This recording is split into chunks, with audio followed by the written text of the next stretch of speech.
नमस्कार, दृष्टि आईएएस के टुडेज जी के प्रोग्राम में आपका स्वागत है। शुरुआत करते हैं आज के सेशन की। सबसे पहले देखेंगे अभ्यास प्रश्न। मंगोलिया निम्नलिखित में से किन देशों के साथ सीमा साझा करता है? 1 चीन, 2 किर्गिस्तान, 3 रूस। उपर्युक्त में से कौन से कथन सही हैं? केवल 1 और 2, केवल 2 और 3, केवल 1 और 3 या फिर उपर्युक्त सभी? इसका सही जवाब है ऑप्शन सी, केवल 1 और 3। हाल ही में सरकार ने सेबी यानी securities and exchange board of India और मंगोलिया की एजेंसी फाइनेंशियल रेगुलेटरी कमीशन के बीच होने वाले MOU को मंजूरी दी है। मंगोलिया उत्तर पूर्व एशिया में अवस्थित एक लैंडलॉक देश है। यह उत्तर में रूस और दक्षिण में चीन से सीमा साझा करता है, इसलिए इस प्रश्न का उत्तर सी होगा। तो इस तरह इस प्रश्न का सही जवाब है ऑप्शन सी, केवल 1 और 3।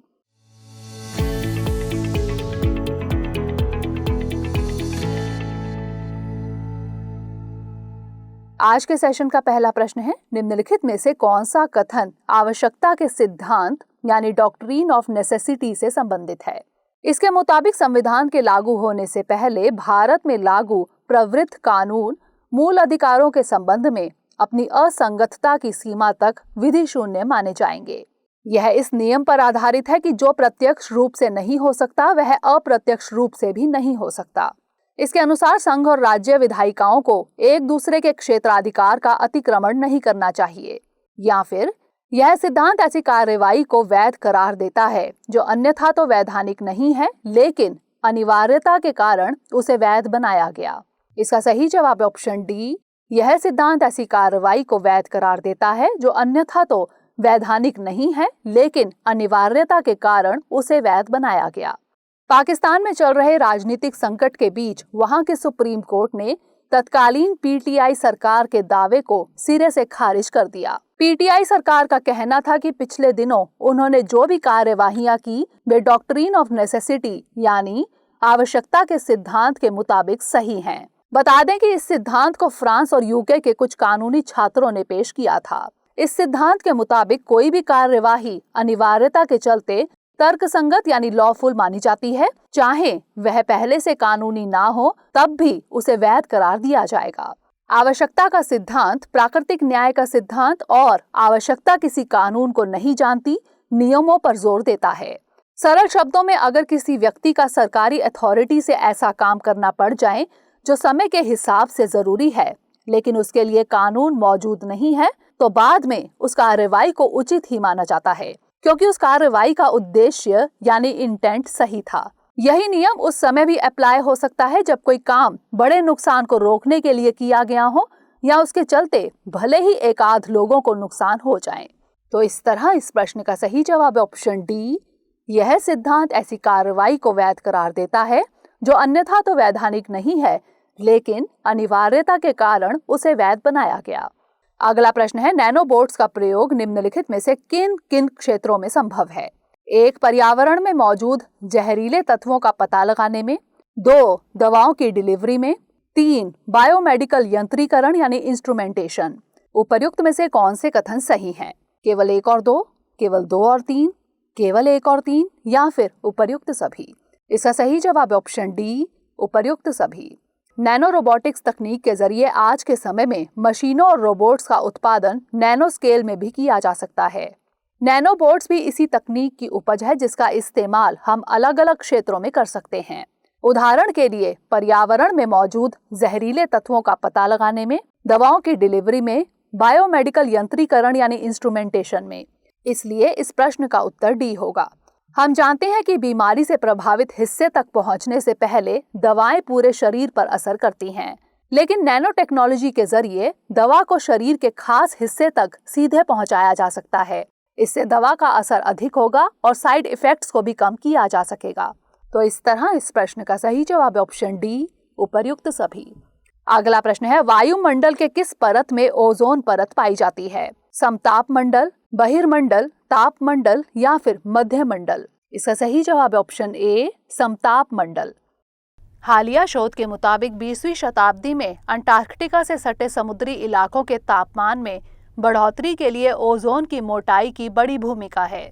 ओजोन एक गैस है जो पृथ्वी के ऊपरी और निचले वायुमंडल में पाई जाती है। ओजोन परत 2 परतों में पाई जाती है। यह क्षोभ मंडल से अधिक करीब है। यहाँ की ओजोन बैंड ओजोन कहलाती है, जो सांस के लिए हानिकारक है। बैड ओजोन शहरी स्मॉग का अहम हिस्सा है। क्षोभ मंडल से ओजोन की परत समताप मंडल में मौजूद ओजोन परत से जुड़ी होती है, जिसे गुड ओजोन कहा जाता है।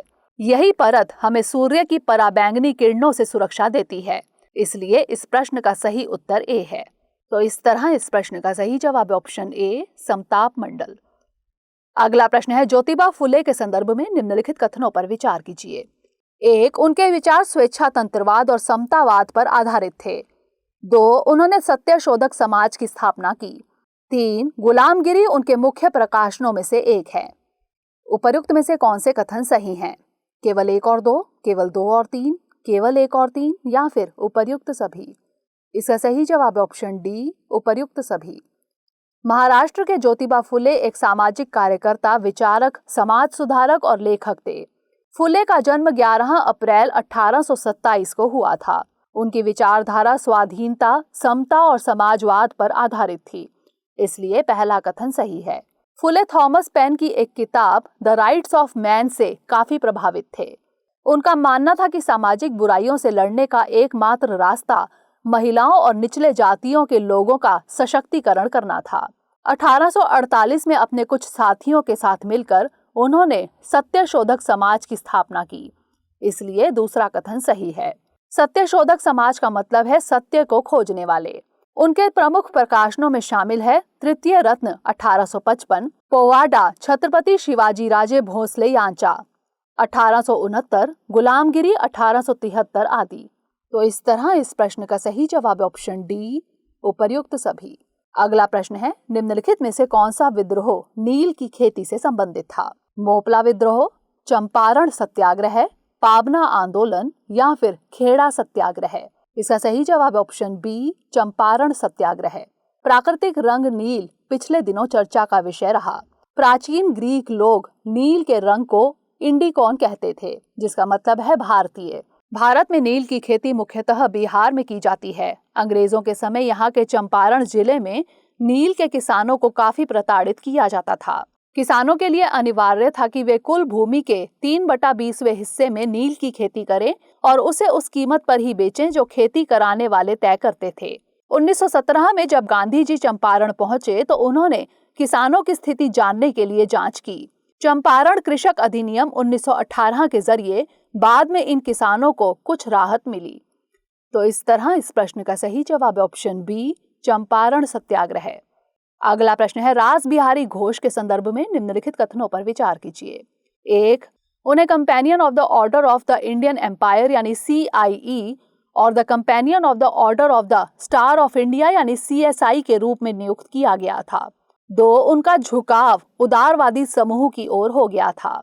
3. उन्होंने 1907 के सूरत अधिवेशन में कांग्रेस के अध्यक्ष के रूप में कार्य किया। दिए गए कूट का प्रयोग कर सही उत्तर चुनिए। केवल 1 और 2, केवल 2 और 3, केवल 1 और 3 या फिर 1, 2 और 3? इसका सही जवाब ऑप्शन डी, 1, 2 और 3।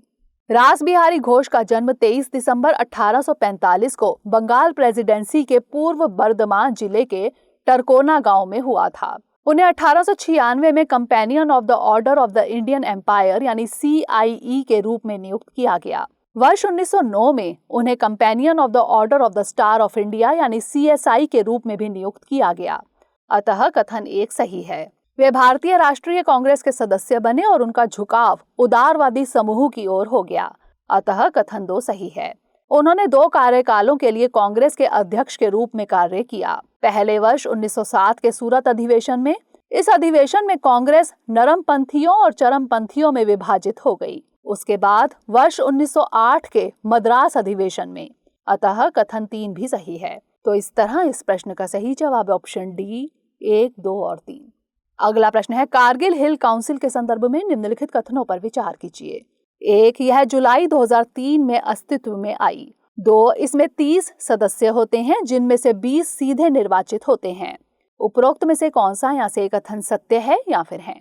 केवल 1, केवल 2, 1 और 2 दोनों या फिर ना तो 1 और ना ही 2? इसका सही जवाब ऑप्शन ए, केवल एक। कारगिल की लद्दाख स्वायत्त पहाड़ी विकास परिषद यानी LAHDC के चुने जाने के 4 साल बाद कांग्रेस और भाजपा ने सत्तारूढ़ नेशनल कॉन्फ्रेंस से समर्थन वापस लेने का नोटिस दिया है। दार्जिलिंग हिल डेवलपमेंट काउंसिल की तर्ज पर 1995 में पहली बार लेह जिले में हिल काउंसिल की अवधारणा को मूर्त रूप दिया गया था। कारगिल में यह काउंसिल वर्ष 2003 के दौरान अस्तित्व में आई, अतः कथन एक सही है।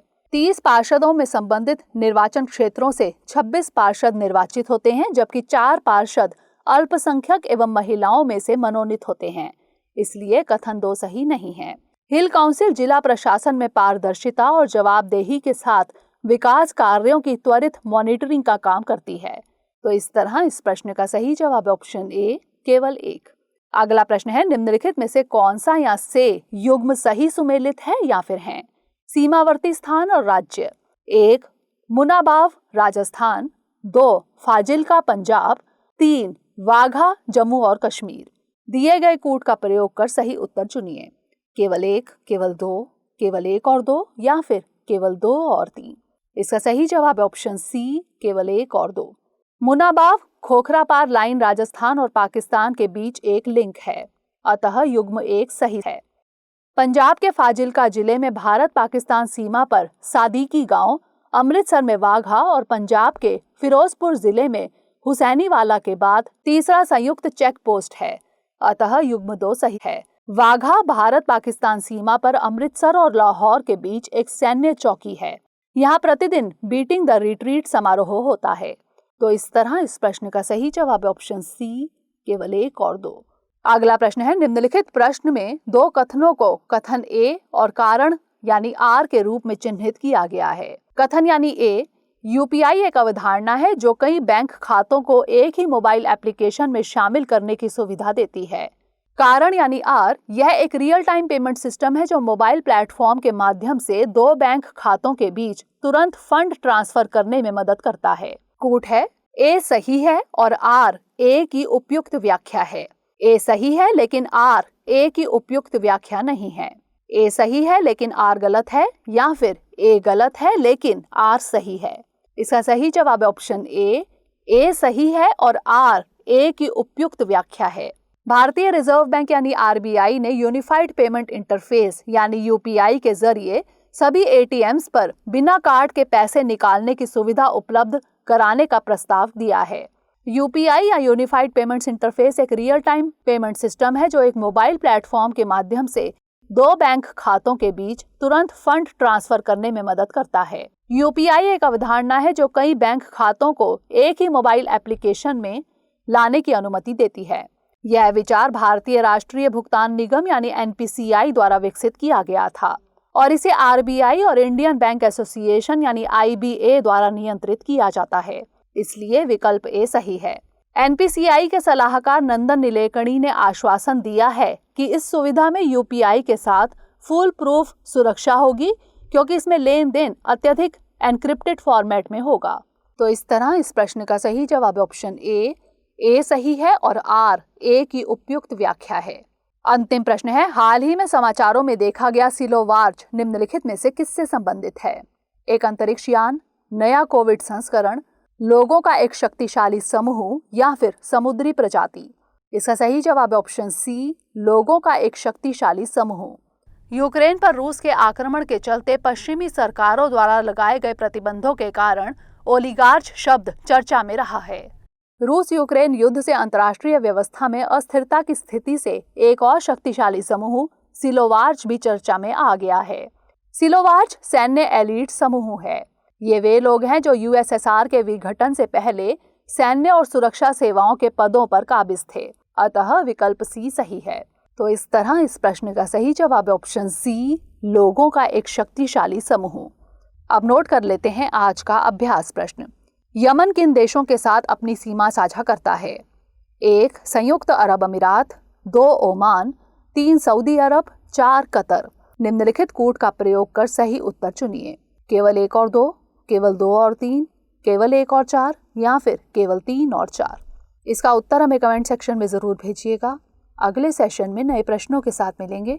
तब तक के लिए पढ़ते रहिए एंड स्टे सेफ।